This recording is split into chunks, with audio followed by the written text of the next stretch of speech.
नमस्कार, news India देख रहे हैं आप। मैं हूं आपके साथ पूजा अग्रवाल और आज का सबसे बड़ा मुद्दा यह है कि कांग्रेस का सिकुड़ता कुनबा। क्या कांग्रेस जिस तरह से लगातार मेहनत कर रही है, इसका परिणाम अब आगे भविष्य में बनता नजर आएगा या फिर खेल बिगड़ता नजर आएगा? इसी मुद्दे पर आज डिबेट होगी, चर्चा करेंगे, क्योंकि राजनीति जब अपने अंदाज में आती है तो आदर्शों की चिता जलाती है। चुनावी फसाने में बड़े से बड़े नेताओं का अरमान डोल जाता है। मध्य प्रदेश में फिलहाल कुछ ऐसा ही हो रहा है।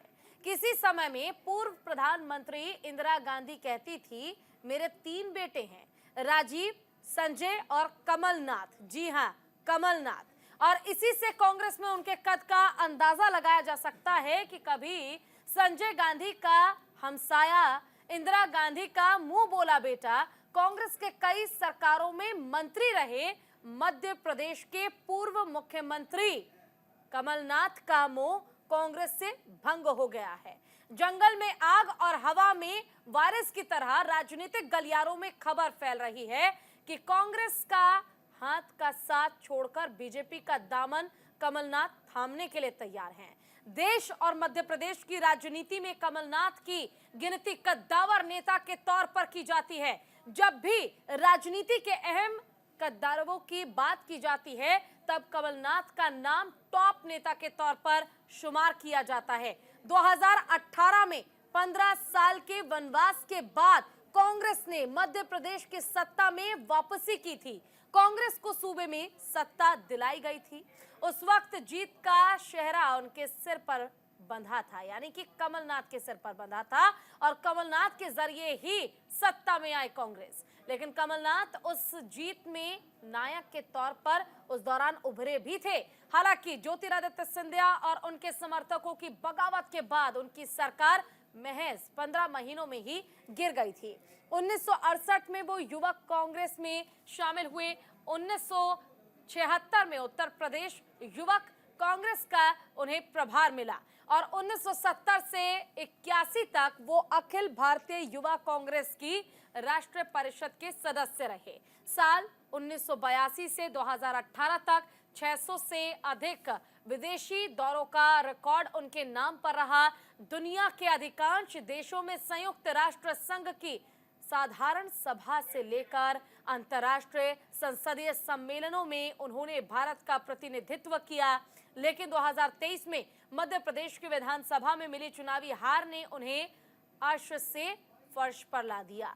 2024 के लोकसभा चुनाव से पहले उनके पाला बदलने की अटकलों ने कांग्रेस की परेशानी को और बढ़ा दिया है।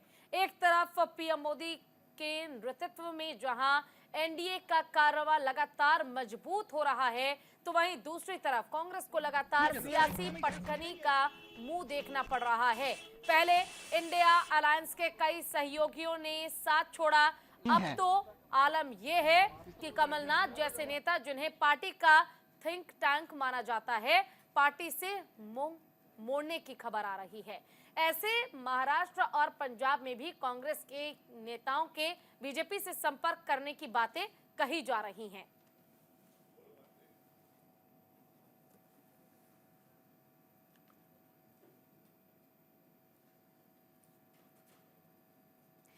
तो वहीं देखिए, कल के धाम मंदिर का शिलान्यास करने के बाद सीएम योगी आदित्यनाथ क्या कुछ कह रहे हैं, आपको सुनवाते हैं। विचार को समाप्त करने के उपरांत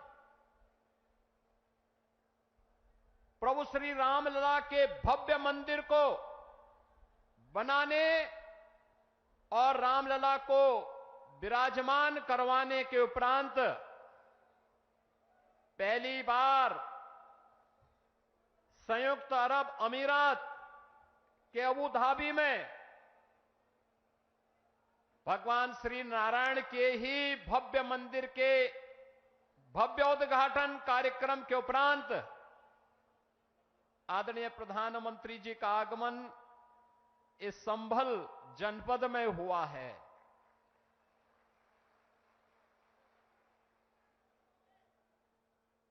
बहनों और भाइयों, हम सबको इस बारे में देखना होगा। पिछले 10 वर्षों में हमने एक भारत का दर्शन किया है। एक नया भारत है, जिस नए भारत में हर नागरिक को सुरक्षा भी है और राष्ट्र को समृद्धि की नए सोपान तक पहुंचाने का संकल्प भी है। जिस नए भारत में युवाओं की आजीविका की व्यवस्था भी है, तो भारत की आस्था का सम्मान भी है। आस्था का सम्मान किस रूप में? काशी में काशी विश्वनाथ धाम, अयोध्या धाम में रामलला का पुनः विराजमान होना, केदारपुरी और बद्रीनाथ धाम का पुनरुद्धार का कार्य संपन्न होना, महाकाल में महालोक की स्थापना होना, ये वह नए भारत की तस्वीर है, जिस नए भारत में हर युवा की आजीविका की गारंटी भी है और आपकी आस्था की भी गारंटी है। यही मोदी की गारंटी है। भाइयों बहनों, ये आस्था का सम्मान जिन लोगों ने आस्था के साथ लगातार खिलवाड़ किया, वे न आजीविका ही दे पाए और न भारत की आस्था को ही सम्मान दे पाए। आज तो भारत की विरासत भी सम्मानित होती है वैश्विक मंच पर। जब योग को वैश्विक मान्यता मिलती है और 21 जून की तिथि को दुनिया के लगभग 200 देश एक साथ जब भारत के अंदर किसी एक स्थान पर प्रधानमंत्री मोदी जी के नेतृत्व में करोड़ों भारतीय योग की इस विधा के साथ जुड़ते हैं, तो दुनिया के 200 से अधिक देश भी भारत की ऋषि परंपरा के इस प्रसाद के साथ जुड़ते हैं। कुंभ का आयोजन यूनेस्को के द्वारा मानवता के मूर्त सांस्कृतिक धरोहर के रूप में से मान्यता देना हो, या फिर अबू धाबी में भी किसी हिंदू मंदिर का होना, जो कभी कल्पना थी आज वह साकार हो रही है। यही नहीं, भारत के अंदर जो पहले असंभव था आज वो संभव हुआ है। जो पहले नामुमकिन था आज मुमकिन हुआ है, और वह इसलिए हुआ है क्योंकि आपके पास एक यशस्वी नेतृत्व है जो भारत को समझता भी है, भारत को यशस्वी नेतृत्व भी देने की क्षमता रखता है, और वह यशस्वी नेतृत्व वैश्विक मंच पर भी पूरी मजबूती के साथ भारत के गौरव और भारत के सम्मान को बढ़ाता है। और ये हम सब इस बात के लिए गौरवान्वित महसूस करते हैं जब प्रधानमंत्री मोदी जी का सम्मान दुनिया के मंच पर होता है। पूरी दुनिया उन्हें आशा भरी निगाहों से देख रही है। जिसके लिए भारत भारत कहलाता था, आज आजादी के बाद पहली बार 140 करोड़ की आबादी का भारत इस चीज को महसूस कर रहा है। आज सीमाएं सुरक्षित हुई हैं, तो भारत के अंदर भी हर तबके का व्यक्ति अपने आप को सुरक्षित महसूस करता है। ये संबल क्षेत्र हम सब जानते हैं, यहां पर खेती किसानी के साथ ही इस पूरे क्षेत्र के विकास को लेकर के यहां की कारीगरी और हस्तशिल्प को भी प्रधानमंत्री मोदी जी ने आगे बढ़ाने का काम किया। पीएम विश्वकर्मा योजना के माध्यम से जो पहले यहां पर तकनीक नहीं थी, आज कॉमन फैसिलिटेशन सेंटर बना करके संभल जनपद के अंदर भी बटन बनाने की परंपरागत व्यवस्था को नई तकनीक के साथ जोड़ करके वन डिस्ट्रिक्ट वन प्रोडक्ट और पीएम विश्वकर्मा के माध्यम से आज वह भी वैश्विक मंच पर चीन को प्रतिस्पर्धा दे रहा है। मुरादाबाद का ब्रास का आइटम हो या अमरोहा का ढोलक, यह एक नई पहचान के साथ आगे बढ़ रहा है। ये चीजें पहले भी थीं, लेकिन जिस निराशा और हताशा में थी, आज इस नए भारत में एक गरीब को मकान भी मिल रहा है, तो इंफ्रास्ट्रक्चर के बड़े बड़े कार्य भी हो रहे हैं। संभल जनपद में गंगा एक्सप्रेसवे पूरी मजबूती के साथ बन रहा है और यहां पर औद्योगिक क्लस्टर भी विकसित होने जा रहा है। आने वाले समय में संभल से प्रयागराज की दूरी, और 2025 में जब प्रयागराज कुंभ होगा, हमारा प्रयास होगा, उस समय डबल इंजन सरकार का प्रयास है कि उस समय प्रयागराज में गंगा एक्सप्रेसवे से पश्चिमी उत्तर प्रदेश और देश के अन्य भागों के लोग प्रयागराज पहुंचे। प्रयागराज की दूरी को न्यूनतम करने की दिशा में यह एक नया प्रयास प्रारंभ हो रहा है और गंगा एक्सप्रेसवे इसके लिए आपके लिए तैयार होने जा रही है। यह जो कुछ भी हो पा रहा है, चाहे वह अच्छा इंफ्रास्ट्रक्चर का हो, चाहे वह मुरादाबाद का बहुत शीघ्र प्रारंभ होने वाला एयरपोर्ट का हो, चाहे वह हस्तशिल्पी और कारीगरों के सम्मान का हो, चाहे वह नौजवानों के रोजगार का हो, और चाहे किसानों के आमदनी को कई गुना बढ़ा करके उनके जीवन में परिवर्तन करने का हो। ये सभी कार्य ये नए भारत की एक नई पहचान बन रहे हैं और ये संभव हुआ है आदरणीय प्रधानमंत्री जी के यशस्वी नेतृत्व के कारण। आज प्रधानमंत्री जी का आगमन इस भगवान विष्णु के 10वें अवतार के रूप में भगवान कल्कि, जिन्हें भारत के शास्त्रों ने, चाहे वह महाभारत हो, श्रीमद् भागवत महापुराण हो, स्कंद पुराण हो, विष्णु पुराण हो या अन्य जितने भी ऐसे महत्वपूर्ण शास्त्र हैं जिनका बहुत स्पष्ट कहना है कि कलयुग और सतयुग की संधि काल में, युगाब्द के अंत में भगवान कल्कि का अवतार अवश्य होगा और इस धराधाम में पुनः सनातन धर्म की स्थापना का जो कार्य उस समय अधूरा रह गया है, वह उनकी कृपा से संपन्न होगा। तो ये मान करके चलिए कि अयोध्या धाम में रामलला के विराजमान होने के बाद प्रधानमंत्री जी ने जो शुरुआत की है, यह वहां से उसकी शुरुआत है और यह होकर के रहेगा। आज आदरणीय प्रधानमंत्री जी शिला रखने के लिए स्वयं इस कल्कि धाम के इस आयोजन में यहां पर उपस्थित हुए हैं। मैं आप सभी श्रद्धालुजनों से, प्रदेशवासियों की ओर से आदरणीय प्रधानमंत्री जी का संभल जनपद की इस धरती पर हृदय से स्वागत करता हूं, अभिनंदन करता हूं। धन्यवाद। जय जय श्री राम।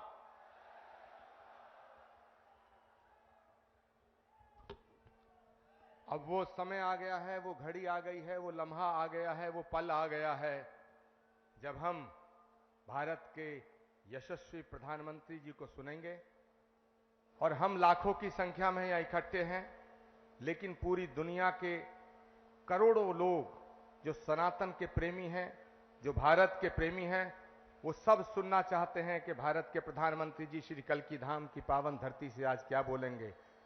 मैं आप सबसे हाथ जोड़ के निवेदन करना चाहता हूं, सभी संत वृंदों से, तमाम जनता से, सभी भक्तों से, सारे लोगों से, कि एक बार खड़े होकर के भारत के यशस्वी प्रधानमंत्री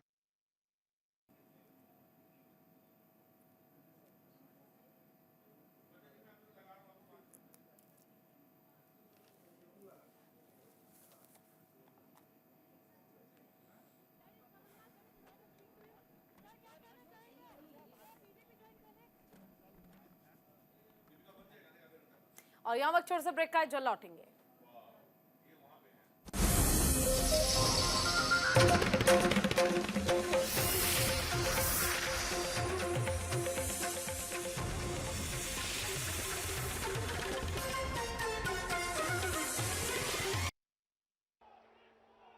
और आगे आगे भी जितने अच्छे काम रह गए हैं ना, उसके लिए बस ये संतों का, जनता जनार्दन का आशीर्वाद बना रहे, उसे भी पूरे करेंगे।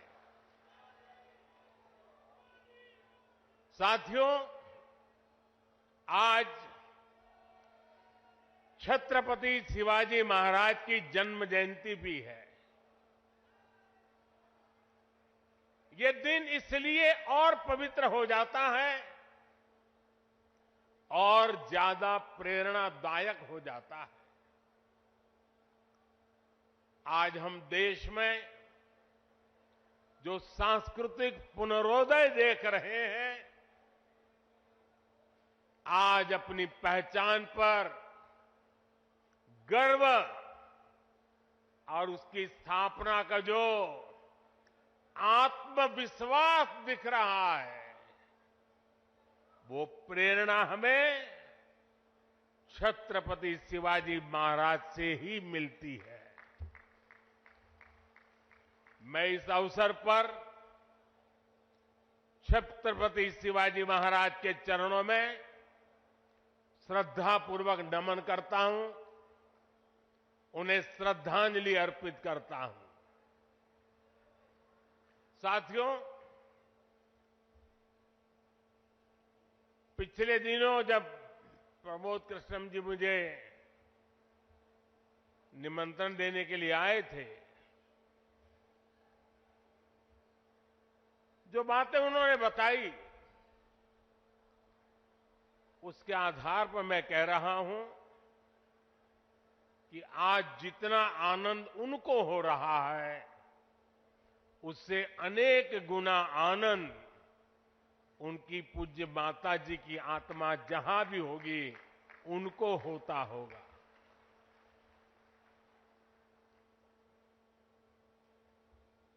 और मां के वचन के पालन के लिए एक बेटा कैसे जीवन खपा सकता है, ये प्रमोद जी ने दिखा दिया।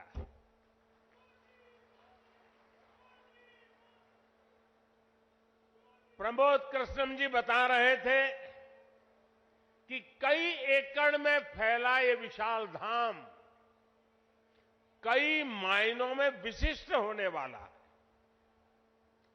एक ऐसा मंदिर होगा, जैसा मुझे उन्होंने पूरा समझाया अभी, जिसमें 10 गर्भगृह होंगे और भगवान के सभी 10 अवतारों को विराजमान किया जाएगा।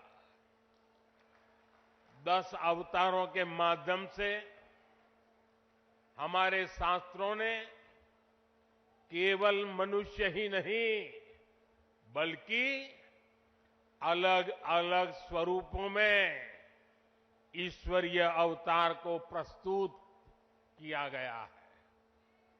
यानी हमने हर जीवन में ईश्वर की ही चेतना के दर्शन किए हैं।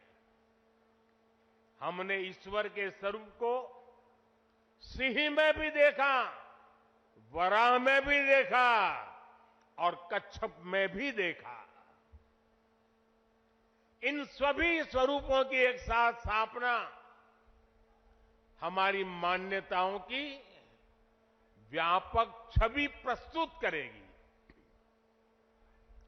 ये ईश्वर की कृपा है कि उन्होंने इस पवित्र यज्ञ में मुझे माध्यम बनाया है, इस शिलान्यास का अवसर दिया है। और अभी जब वो स्वागत प्रवचन कर रहे थे, तब उन्होंने कहा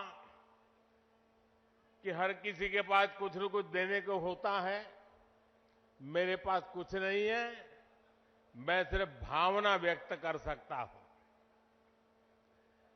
प्रमोद जी, अच्छा हुआ कुछ दिया नहीं, वरना जमाना ऐसा बदल गया है कि अगर आज के युग में सुदामा श्री कृष्ण को एक पोटली में चावल देते, वीडियो निकल आती, सुप्रीम कोर्ट में पीआई हो जाती और जजमेंट आता कि भगवान कृष्ण को भ्रष्टाचार में कुछ दिया गया और भगवान कृष्ण भ्रष्टाचार कर रहे थे। इस व्यक्त में हम जुगर रहे और इससे अच्छा है कि आपने भावना प्रकट की और कुछ दिया नहीं।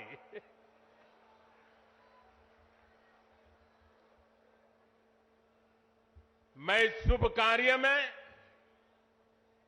अपना मार्गदर्शन देने के लिए पधारे सभी संतों को भी नमन करता हूं। मैं आचार्य प्रमोद कृष्णम जी को भी बधाई देता हूं। साथियों, आज संबल में हम जिस अवसर के साक्षी बन रहे हैं, ये भारत के सांस्कृतिक नवजागरण का एक और अद्भुत क्षण है। अभी पिछले महीने ही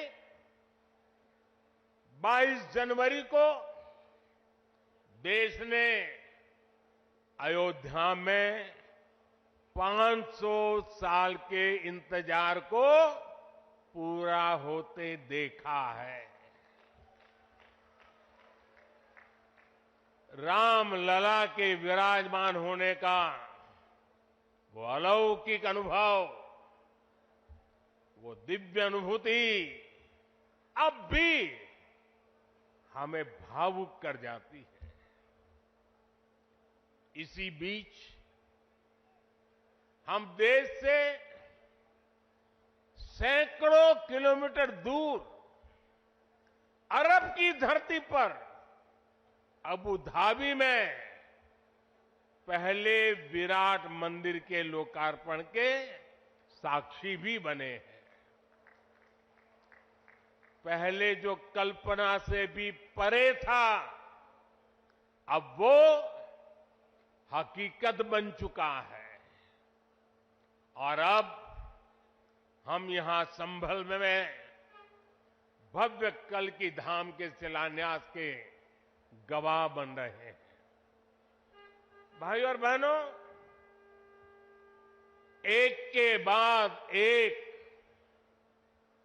ऐसे आध्यात्मिक अनुभव, सांस्कृतिक गौरव के ये पल हमारी पीढ़ी के जीवन काल में इसका आना, इससे बड़ा सौभाग्य क्या हो सकता है।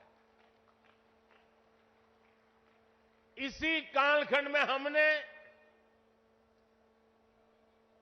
विश्वनाथ धाम के वैभव को काशी की धरती पर देखा है, निखरता हुआ देखा है। इसी कालखंड में हम काशी का कायाकल्प होते देख रहे हैं। इसी दौर में महाकाल के महालोक की महिमा हमने देखी है।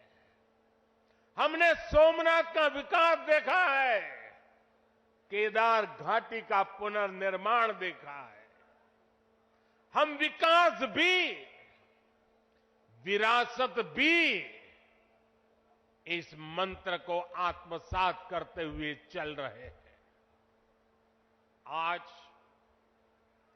एक और हमारे तीर्थों का विकास हो रहा है, तो दूसरी ओर शहरों में हाई टेक इंफ्रास्ट्रक्चर भी तैयार हो रहा है। आज अगर मंदिर बन रहे हैं, तो देश भर में नए मेडिकल कॉलेज भी बन रहे हैं।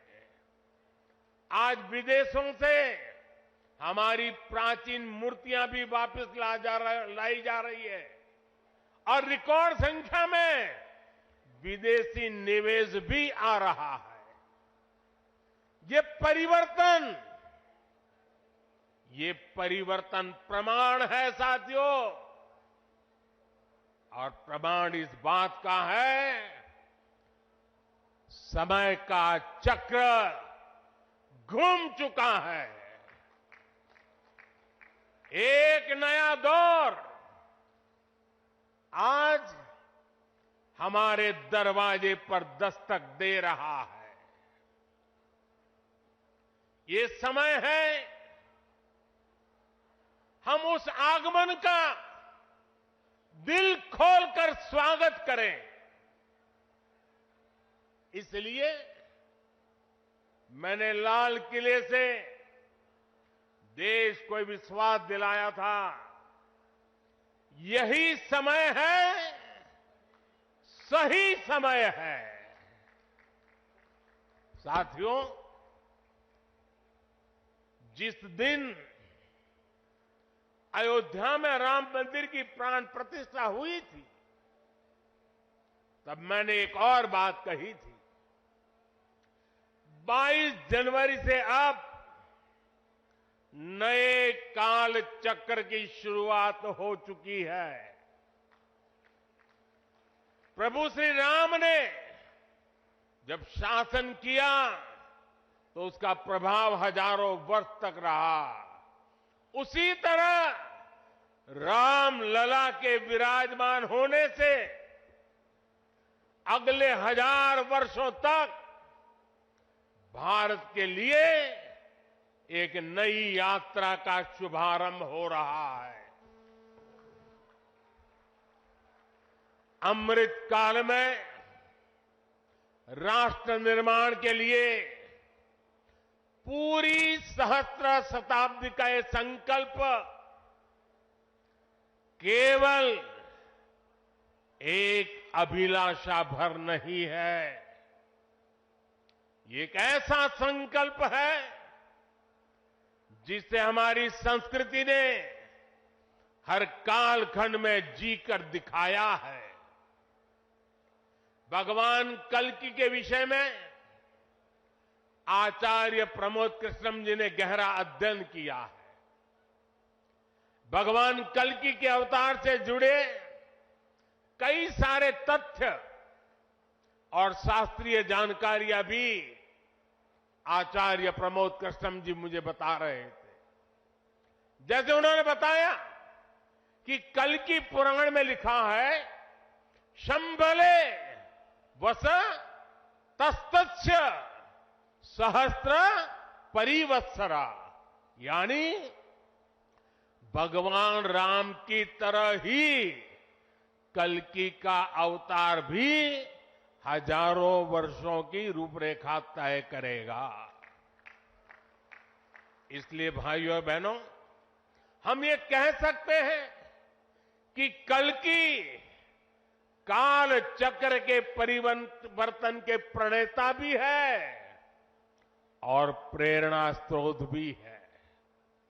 और शायद इसीलिए कल्कि धाम एक ऐसा स्थान होने जा रहा है जो उन भगवान को समर्पित है जिनको अभी अवतार होना बाकी है।